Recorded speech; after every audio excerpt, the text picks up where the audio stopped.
Well, good afternoon, ladies and gentlemen, or good evening. It's good afternoon for us.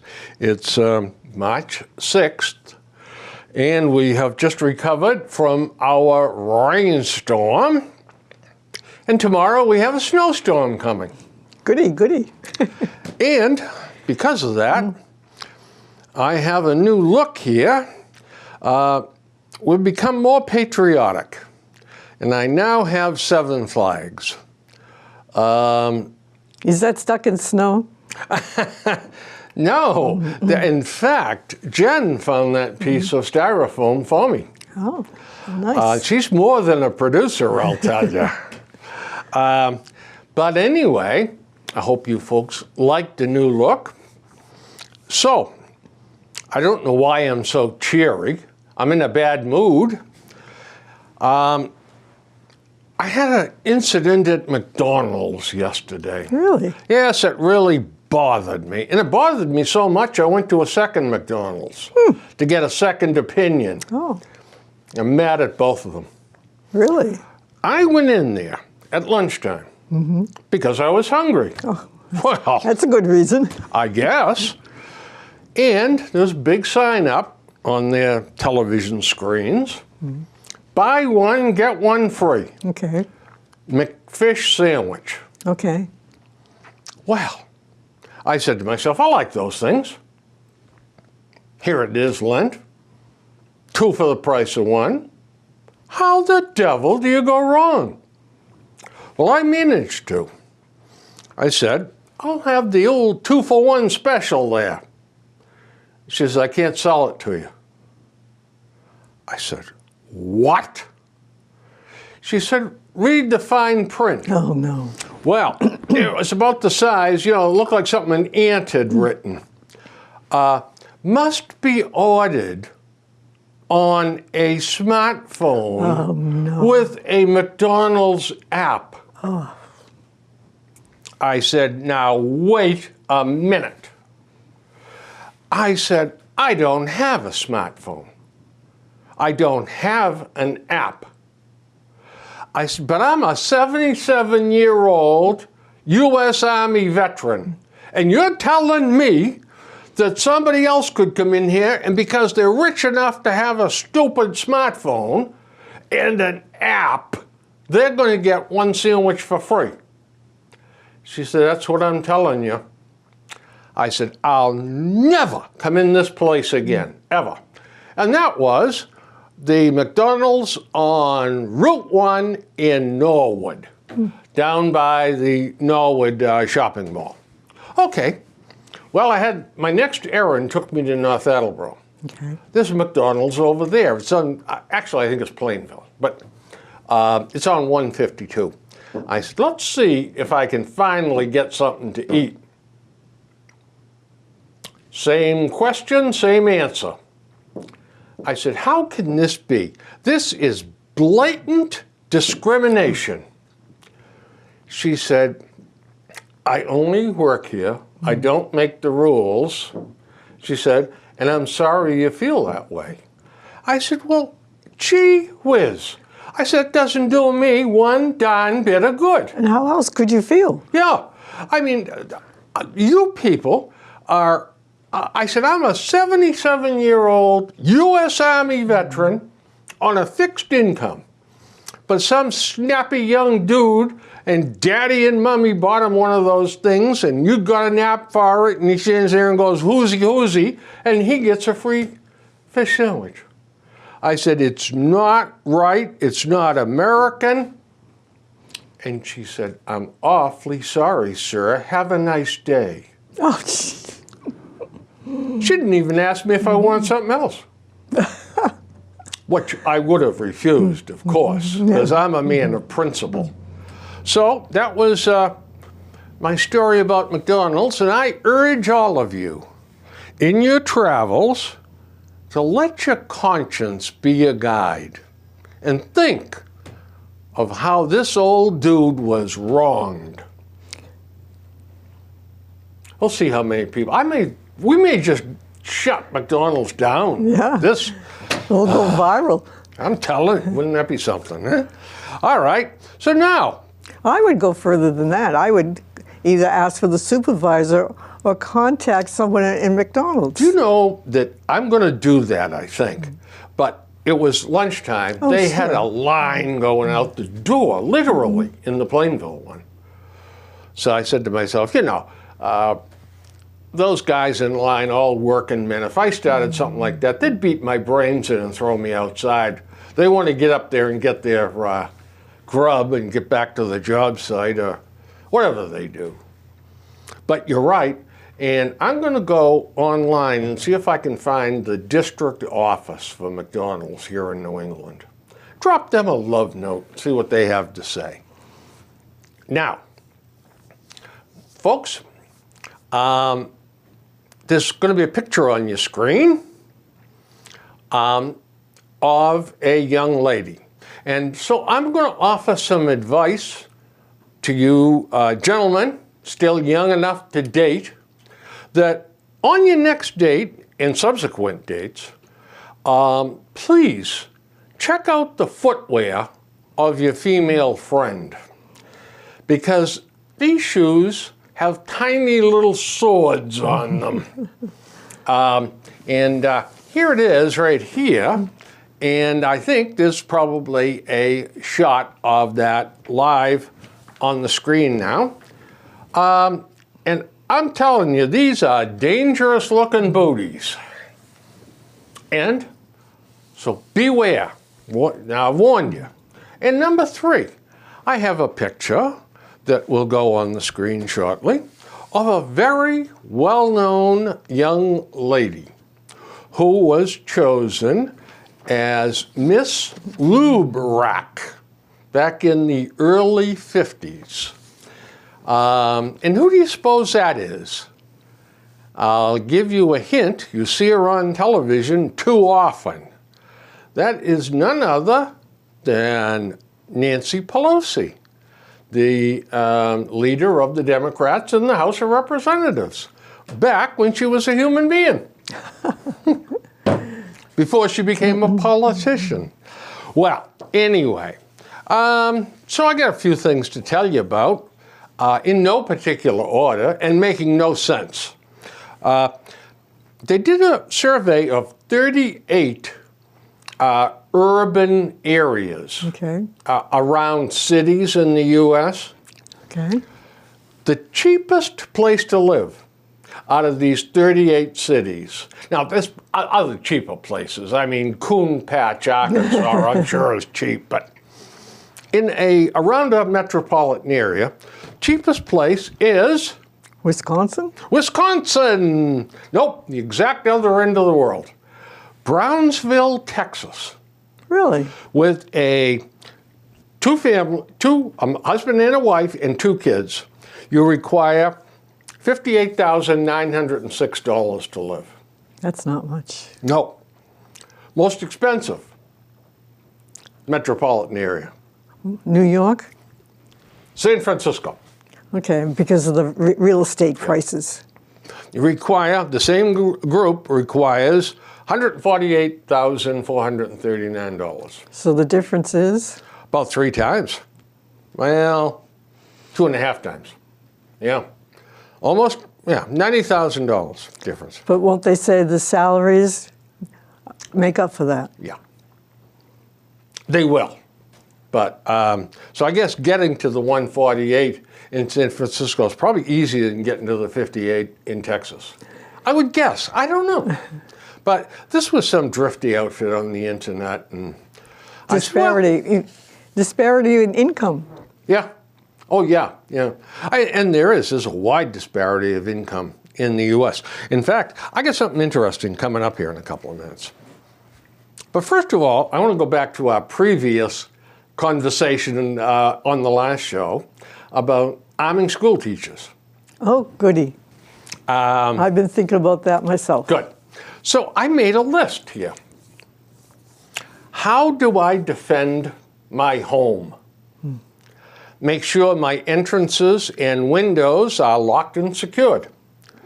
Safety measures, a good sturdy fence around the perimeter, good nighttime lighting, perhaps a dog, a firearm or firearms, with all the family trained on its use and trained on firearm safety. A sturdy and loud alarm system. Multiple phones with emergency phone numbers posted nearby, and a carefully rehearsed plan for everyone's safety. Where do we go? Do we go down cellar? Do we go to the attic? Do we run in circles and scream and shout? That's what my boss, John Rosato, always used to say. When in doubt, run in circles, scream and shout. It just never worked, but it was fun. So how do we defend our schools? Well, just make a comment about that house, though. It's like we're living in America, the land of the free. We shouldn't have to be putting ourselves in like a mini prison. Well, let me say this about that. I believe a prudent man would do this. Oh, I think you should do it. There's no doubt about it. Yeah. But I'm just saying. And I wouldn't regard it as a prison. I'd regard it as survival. Well, it is now. Yeah. So how do we defend our schools? In exactly the same manner, with all entrances, and there only should be 2, by the way, that you can get in from the outside, stoutly secured, all windows bolted with safety glass, the perimeter fenced, the entrance secured and watched by camera, excellent lighting, armed security guards, ex-police and military, a loud alarm system, a communications network throughout the building, all personnel rigorously trained and on alert at all times. Select teachers, ex-military or law enforcement, armed and fully trained, concentrating on everyone's safety. Local police departments patrolling the area, streets and campus. Cameras everywhere. Can we accomplish our goals of protecting our children? Of course. We only require the will to do it. And let me tell you, that would work. We're definitely lacking an alarm system. Yeah. There is. Yeah. I've never heard of a school that has the alarm system. I like that idea. Yeah, and it should be direct wired to the police station. Yeah. Yeah. I like that. That's awesome. And the reason this will fail, okay, my plan is, we don't want them to have icky guns. That's going to be the whole thing. These people, there is a group of people that want to disarm America. Ain't going to happen. Right. But they have, it's funny because Rosie O'Donnell is an outspoken gun hater. Okay. She has 2 kids. And if I have the story right, and I think I do, 2 kids. And guess who takes them back and forth to school? A security guard. Armed guards. Yeah, I know that. And you know what she said? Oh, my kids are in danger because I'm such a personality. Right. Yeah. But the hell with you. And the hell with your kids. Hooray for me, and you're out to lunch. Well, that's because she's paying for it also. Well, we'll pay for it with our taxes. But I think this is the least we can do. But, boy, I'll tell you what, we're not going to do this overnight. I get 2 modifications on that. Okay. One is all doors. I've seen after school, they open the doors, they leave them unlocked for extracurricular activities, and they're unlocked. And someone mentioned to me that somebody could sneak in there at night, stay there overnight, and then be present in the morning when the kids come in. I think after the janitors do their thing, I think you then put motion detectors, turn motion detectors on. Okay. And there also is heat detectors you can turn on, and they'll light up in the dark, the heat, and you'll see if there's people in there. Now, obviously the bad guys are going to think of ways around trying to beat that. But I think the more you install things like that, the more difficult it is for them to beat it. I think it's mostly an operation of stopping the people. Yes. I have two things to say about that. And one is that I don't think the teachers should be armed. I think you should hire, if you're going to have guns, you should hire a person who's trained in it. And my reasoning is that you, every once in a while, hear people being brought to court or criticized. The policeman who shoots when he shouldn't have shot, or doesn't shoot when he should have shot. And I believe even this guy down in Florida, I think he was trying to follow protocol. I mean, they have different things of what you are to do, and you're required to follow that protocol. And I don't think teachers, if people who are trained, and that's their career, and that's their livelihood, and they're making mistakes, shooting when they shouldn't, not shooting when they should, how can they reasonably expect a teacher with all their other responsibilities to be trained enough and alert enough to do that? Now, I agree with you. I don't want teachers, per se, carrying guns. However, if there is a teacher among them that was in the 101st Airborne and saw action in Afghanistan and was fully trained, I want him to have a gun.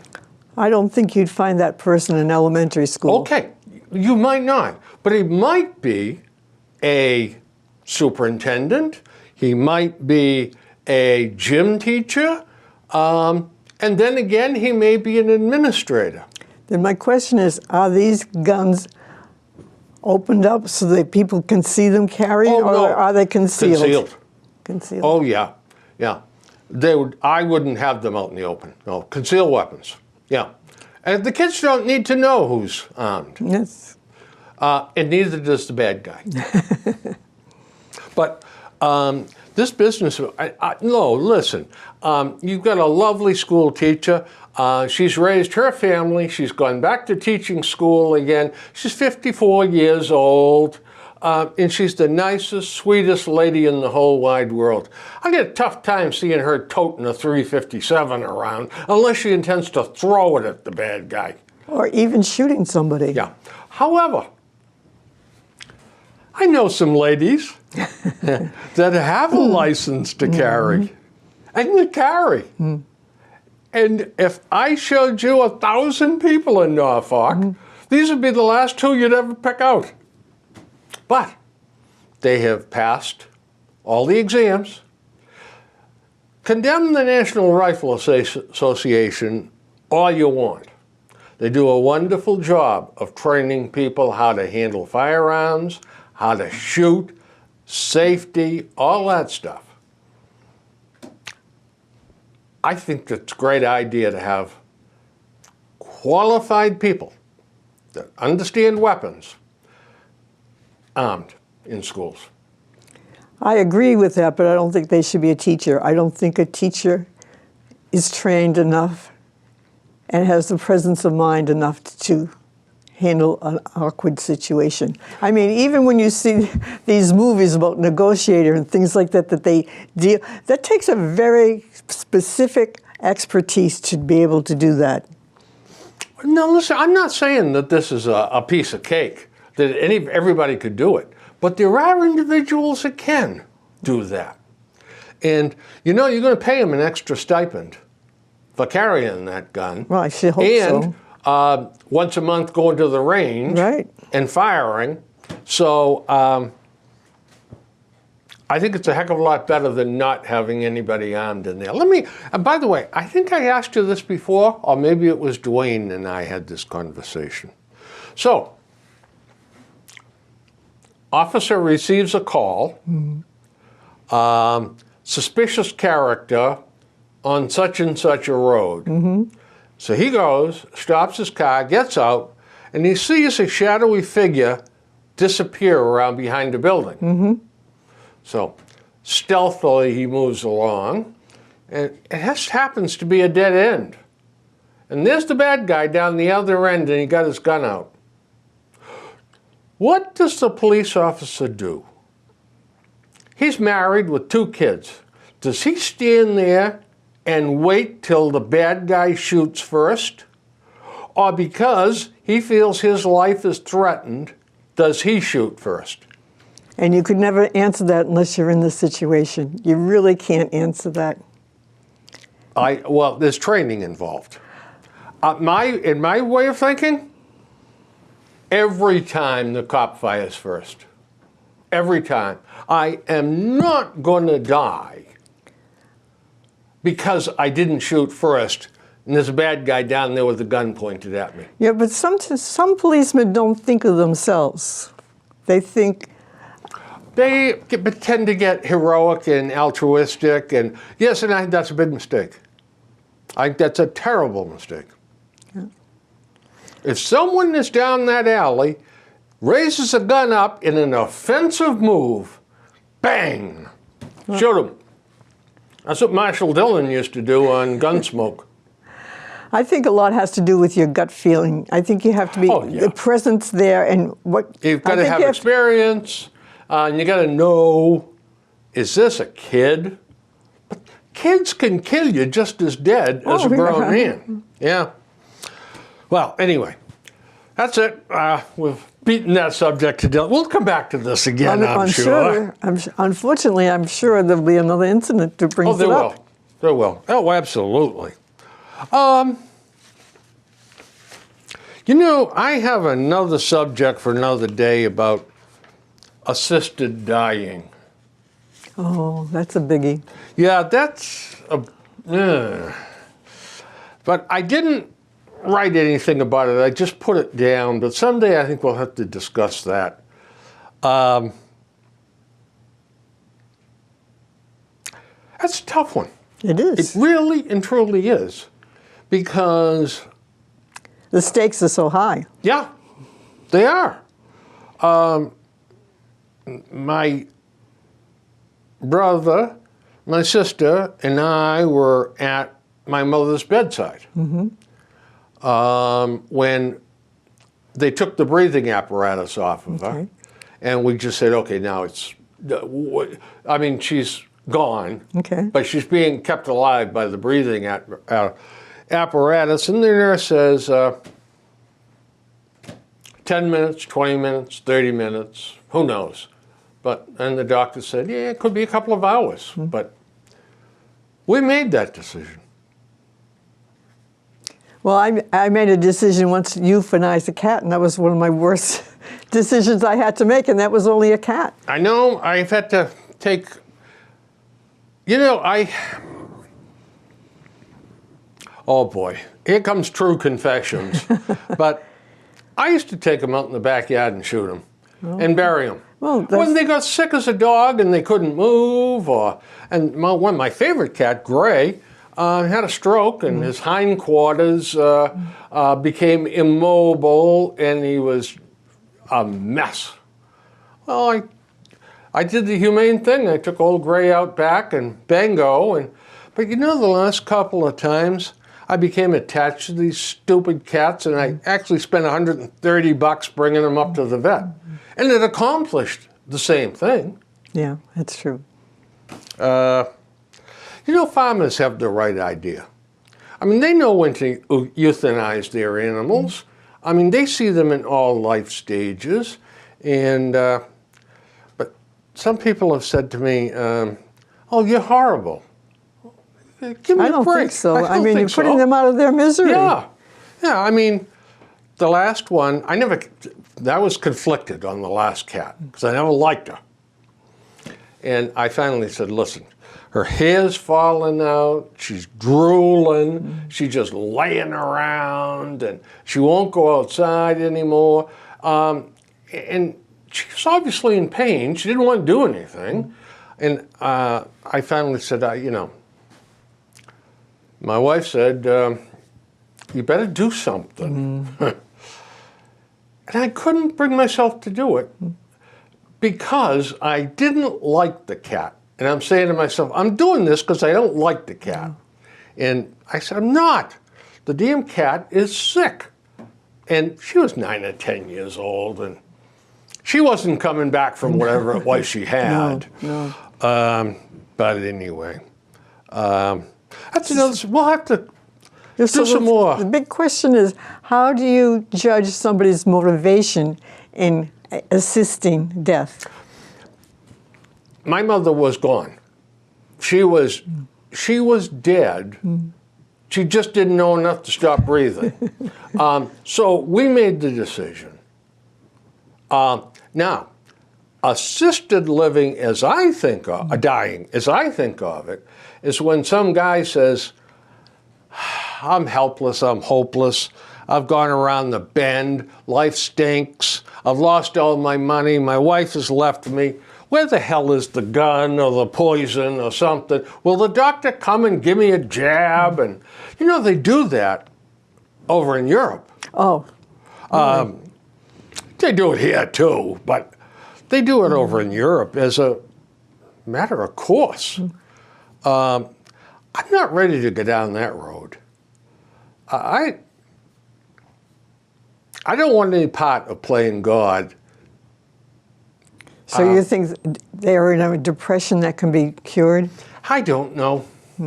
I don't know. I'm not a doctor, but what is the doctor's first oath? Do no harm. Oh, yes, the Hippocratic Oath, that's the first tenet. And I think putting somebody away is harmful. In some cases. Yeah. Well, yes, you're absolutely right. I don't know. I'm just not ready to play God on that one, even though I unplugged my mother. But I think God had already taken her, so. I mean, she was just. Anyway, and same thing happened with my dad, too. I mean, we unplugged him, and he lasted almost 24 hours. So, which state in the United States is number one, as defined by U.S. News and World Report, as the best state to live in? Again, I think it's one of those northern states like Montana or Wisconsin, one of them. You know what? You're beginning to show promise as a good guesser. Iowa. Now, I have heard other surveys, and it said they have the farmer's outlook on life. Work hard, stay healthy, churchgoers, they're not heavy drinkers, and the farm life is a good life. Well, it's a hard life, but I also see where they have like a sense of purpose, a sense of control, because if I don't feed the animals, something happens. If I feed the animals, and that's not something that requires a lot of technological knowledge or something like that. It's simple, it's easy, and you see accomplishment. Yeah. And I think for a lot of jobs, that doesn't happen. I think you're right. You can work like a dog in a large company, in plant engineering, let's say. Lots of input, but you never see whether or not you've accomplished anything, because 2 layers up takes credit for anything you've said.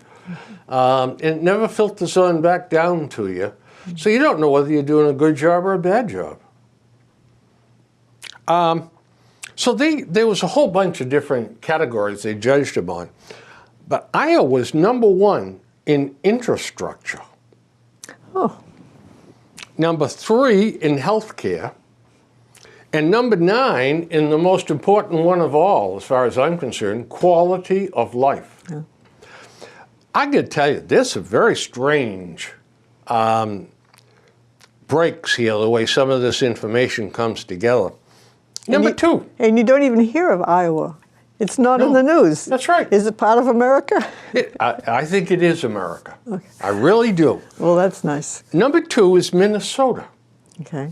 Number 2 in quality of life, 3 in opportunity, and 7 in healthcare. Number 3, Utah. Now, number 3 in education, number 2 in the economy, number 1 in fiscal stability, number 22 in quality of life. I wouldn't live in Utah if you put a gun to my head. It is a bleak place. Number 4, North Dakota. And it follows that way. By the way, North Dakota, number 1 in quality of life. New Hampshire, number 4 in quality of life. New Hampshire, number 1 in opportunity. Number 2 in crime and correction. Number 4 in education. I'm missing something. I really haven't been that impressed with New Hampshire. I mean, I think they're first or second in drug overdoses in the U.S. What were they in health, though? It didn't list it, so they're probably down in the middle. Yeah. I only listed either the top or the real bottom. Then we get Washington, Nebraska. Finally, number 8, Massachusetts. Not bad. Was number 1 the year before. Oh. Wonder where we lost. Number 5 in healthcare, which I thought would be higher than that. Me too. Number 1 in education, I thought would be lower than that. Really? Yeah. Well, you've got to think of the colleges. Take a look at Boston. It's the colleges. Oh, yeah, the colleges. I didn't think of that. Number 5 in crime and corrections. Number 25, quality of life. Really? Vermont comes next, and they were number 26, quality of life. And then we go kind of all over the place. Colorado, Wisconsin, Idaho, Maryland. Maryland was number 2 in opportunity. Oh, maybe because it's near Washington, Yes, D.C.? I think so. Good paying jobs and lots of them, yeah. South Dakota comes next, number 4 in fiscal stability. Florida, 15. Number 3 in fiscal responsibility. Number 33 in quality of life. Wow. Yeah, wow. Well, you got Miami, maybe. And you've got oppressive heat in the summertime. Oh, that's true. Then nothing really jumps out at you until you get to Hawaii, number 1 in healthcare. Really? Yep. Now, Hawaii is paradise, right? 36th in quality of life. New Jersey, this is good. Number 2 in education. Wow. 49th in quality of life. Oh. Maine, number 1 in crime and correction, number 12 in quality of life. As we get towards the bottom, there's a couple of interesting ones. New York, 37th in quality of life. All that noise and congestion. Yeah. And pace. Pace, yeah. Taxes, too, brutal. California, opportunity, 46th. Economy, 4th. Infrastructure, 38th. Crime, 28th. Quality of life, 50th. Last place. New Orleans was just a mess. No, I'm sorry, Nevada. Quality of life, 43. Illinois finished 50th in fiscal responsibility. Oh, well, we've heard about that. Quality of life, 47th. Now, Texas, for all their big talk and all that, 8th in the economy and 46th in quality of life. I don't know. Don't understand it. Michigan is just all bad. I didn't even write them down. Pennsylvania, dreadful too, 38th. 44th in quality of life. And yet, Western Pennsylvania, I don't think there's a nicest place to live. Yeah, but you go to the capital, Philadelphia. Oh, Harrisburg. Oh, yeah. Harrisburg is the capital. Okay, you're right. But I'm Philadelphia's a mess. Yeah. Right. Then it just kind of plugs along here. How would you like to live in Oklahoma? 48th in healthcare, 39th in education, 38th in opportunity, 17th in quality of life.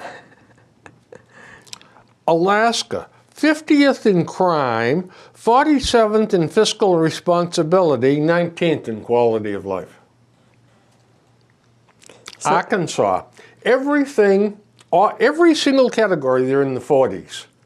Quality of life, 7th.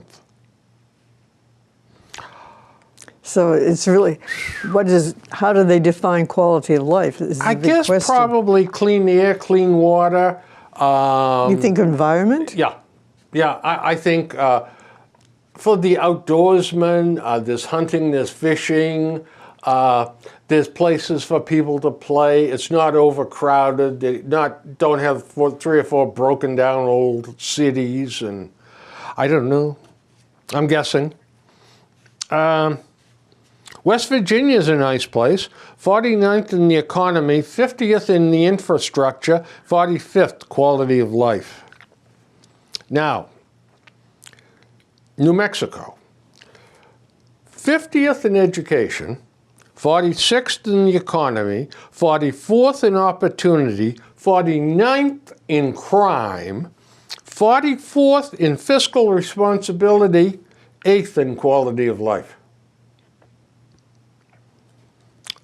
Mississippi, health 50, education 46, the economy 48th, opportunity 49th, fiscal responsibility 45th, quality of life 6th. And then they have a big problem down there with the health. They sure do. And they got a lot of problem down there with education too. I mean, the people have been held down for so many years, the minorities. They don't know how to... They've lost their get up and go. They've lost their get up and go. They don't eat well. They drink too much down there. And well, anyway.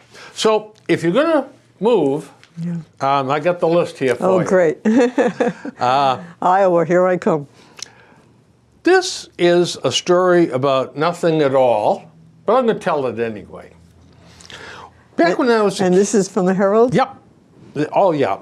All my stuff is from the Herald, folks. So I don't cut anything out of the Globe. I don't get the Globe. So anything that I cut out is either from the Herald or Saturdays with the Wall Street Journal. Back when I was a kid, the Chamberlains lived across the street from me. Okay. And Mrs. Chamberlain was a hot ticket. She used to walk for like an hour and a half after supper. And she knew everything that was going on in town. And she had a route. And she'd talk to everybody along the way. There was a mafioso. The guy that actually became the head of the New England Mafia, Frank Salemi. Cadillac Frank Salemi. Oh. Well, I was talking to her one night, and she worked down the prison. She was the secretary to the warden. Okay. Knew everything that was going on. And she had a wry sense of humor. So something came up about Frank Salemi. I said, did you read about the shootout? Did you have Frank Salemi over to Norfolk? He was just involved in a shootout. He attempted to kill some guy after being let out of prison for a couple of weeks. So she started to laugh. She said, do you believe that he's the head of the New England Mafia? She said, he may be the stupidest man we've ever had in Norfolk prison. She says, that tells you the Mafia is done in New England if Frank is in charge of it. Well, if he has to go out and do his own shooting, where is his henchmen? God, she was funny though, laughing about Frank. I think she told me a couple of stories about him. I mean, he must have had an IQ of about 21. He's still around. In prison too, by the way. Oh, well, I'm sure they're taking good care of him. Oh yeah. He's 84 years old. Really? Yeah, and he came in to testify. They found another body. Oh. And Frank and his brother evidently killed the guy or something. Anyway, he's in testifying about something. But what are they going to do to him, you know? Give him more time? Now, I have a question for you. The Anti-Defamation League reports a 40% upturn in anti-Semitic events last year here in Massachusetts. I don't know what an anti-Semitic event is. Probably a SWAT sticker or painted someplace or something. Or maybe it's somebody called somebody, you know. A bad name. Yeah, bad name. Boy, I'll tell you, you're all right. Yeah, plugging words in here when I'm about set to stray. What do you think of that?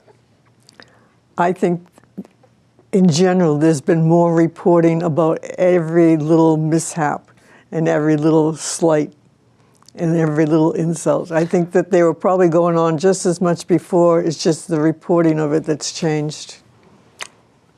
Wow. Later on, I'll bring that point up in another thing, but I think you're right. But what bothers me is some of these events are happening on campus. In the colleges. They're putting SWAT stickers on Jewish kids' doors and stuff like that. College ain't what it used to be. No, you're right. But the eternal Jew has been persecuted since time immemorial. And it almost seems like it's never going to go away. I'm at a loss. We become better educated and we act worse. I question if they're becoming better educated. Yeah, well, that was a little bit of rhetoric on my part, I guess. We're not. The kids who are coming out of college are prepared for life about as much as my cat is. By the way, two bastions of progressive liberal government make an interesting story. In these two progressive democratic strongholds, homelessness is skyrocketing. Last year, in New York City, homelessness went up 43%. It went up to 76,000 homeless. In LA, it went up dramatically. But it went up 50, they have 55,000. And the article was poorly written. It just said they also went up dramatically. Well, that's something you can hang your hat on. And I couldn't find this on the internet, this news story. But how can progressive cities, and they are probably the two highest profile progressive cities in the U.S., now, is it because the homeless are going there? Because they can get some benefits, do you think? Or, that's what I think. But I know they go to California in the winter. I know that. I've talked to them. A Wall Street Journal poll of January 19th says 69% of the people in the country are satisfied with the economy. Okay, that's good. Now, the Social Security tax that everyone pays tops out at $127,200. Now, Social Security is running a deficit now. Wouldn't you think that old biblical term, to whom much is given, much is expected. Wouldn't you think we could kick that thing up to, say, $350,000 for a top? I mean, we can't obviously get too much more out of the people that are making $36,000 a year, but how about the guys that are nailing $500,000, bank presidents and all that kind of thing? It has to be moved up. It's probably archaic. It's an archaic cap, and like everything else has gone up, that should be going up. I mean, your electric bill goes up, your oil bill goes up, your gasoline goes up. And how long has that been that cap been on? It only goes up incrementally because the cowards in Washington have to get reelected so they can keep their hand in and getting their pension pretty soon. So they're not going to raise it. They're not going to do the fiscally responsible thing. Got to take care of number one first. But they're already being well taken care of. It won't hurt. They are never going to be well enough taken care of in their minds, I'll tell you. How about your electric bill? Has that gone up recently? Oh, it's gone up. The rate. I went to the Eversource meeting that they had at the town hall Monday night, and they had Eversource people there, and they said that they have to continually negotiate the prices that they pay, so it affects what we pay. And they were convinced that the next rate was going to go down. They said that, and it didn't go down. It went up. It just didn't even stay the same. It went up. They can't bring enough natural gas in because the pipelines aren't big enough. Okay? Mm-hmm. So they have to buy either foreign natural gas or foreign propane, coming from Russia, of all places. So Russia's raising it to get it off. Sure. I mean, combat our so-called tariffs and sanctions. Yeah, and every time I see no more pipelines, no pipelines in our town or something like that, I always say to myself, thank you so much for my electric bill going up. Well, there are other ways to get energy besides gas. Nothing practical yet. And solar contributes a little. Wind is way off. And not only that, but I'm complicated. I may look like just a simple-minded bozo, but there are things that bother me. Those windmills out in western United States go whirring round and round and round. And raptors, like eagles and hawks, hunt with their head down, watching the ground for rabbits and snakes. And they are being killed by the thousands out there, golden eagles. That's not right. And the other thing I wonder about is it's creating wind, or it's changing the wind currents. So that's going to affect the climate, I would think. It's certainly if they put enough of them up. Yeah. And not only that, there's noise with these things. They're not silent. You get close to them, you can't even hear yourself think. The other thing I was curious about is what about hydroelectric powered? Yes. Now, you've got the preservationists. I don't want those high-tension lines coming down from Canada through my town. Well, you've had high-tension lines around here all my life. They cross Seekonk Street. They're down in West Walpole. They're up in City Mills. Yeah. I mean... And there's some, I think, I don't know if they're high tension or not, by the end of the old airport. There's some high tension. Do you know they may be? Yeah. Because I remember, I think a plane or something crashed into them one year. I think more than one did. But the thing is, if you had to choose between gas pipes and electric, I would choose electric. That's my own personal. Now here's the only problem with that. National defense.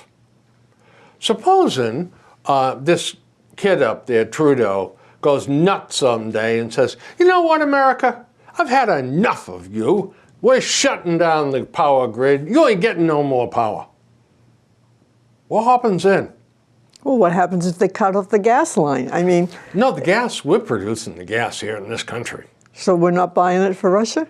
Well, yeah, because the lines are so small coming into New England, we can't bring enough because we stopped the coal-fired power plants.